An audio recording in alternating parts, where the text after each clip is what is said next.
Assalamualaikum warahmatullahi wabarakatuh dan salam sejahtera. Izinkan saya memperkenalkan diri. Nama saya Nur Khaila Medina binti Muhammad Hafiz Afifah dan saya berumur 10 tahun.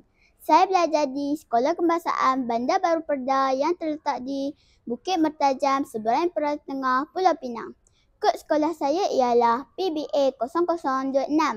Hobi saya ialah membaca buku, manakala cita-cita saya ingin menjadi seorang polis. Dalam video ini, saya merasa amat teruja untuk kongsikan novel yang saya telah baca, iaitu novel yang berjudul Cabaran Sekolah Baru. Di dalam novel ini, banyak isi menarik. Jom kita dengarkan. Novel ini hasil karya oleh seorang penulis wanita yang bernama Husna Elias. Novel ini juga diterbitkan oleh Blink Book Sendirian Berhad.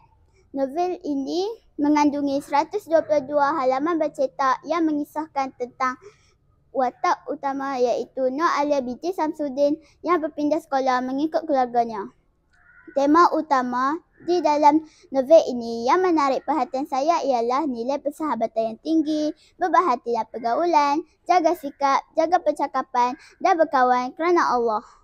Penggunaan bahasa juga mudah difahami dan menjadikan ia amat sesuai untuk dibaca oleh golongan murid sekolah rendah. Plot penceritaan yang menarik ini menjadi daya tarikan kepada siapa sahaja yang membacanya. Dalam cerita novel ini yang menarik perhatian saya ialah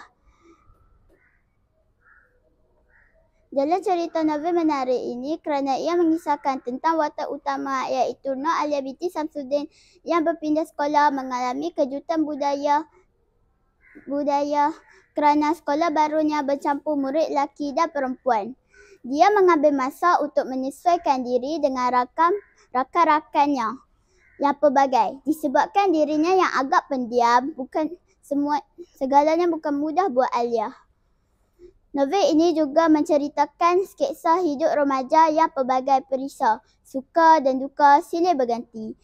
Selingan lawak yang menghiburkan hati serta sikap bertanggungjawab atas rakan sekelasnya seperti Adira, Fitri, Sufian, Shini dan Aiman. Novel ini juga diselitkan tip belajar dengan formula 1. S. Sedia, A. Awal, T. Tumpuan dan U. Ulang kaji. Di akhir penceritaan, novel ini juga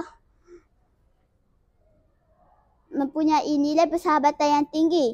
Ini dibuktikan apabila semasa aktiviti perkemahan, rakan-rakan Alia sedaya upaya mencari Alia yang hilang di dalam hutan dan berjaya menyelamatkan Alia yang cedera. Novel ini membuka minda pembaca bahawa zaman persekolahan amat manis. Inilah memori indah selamanya.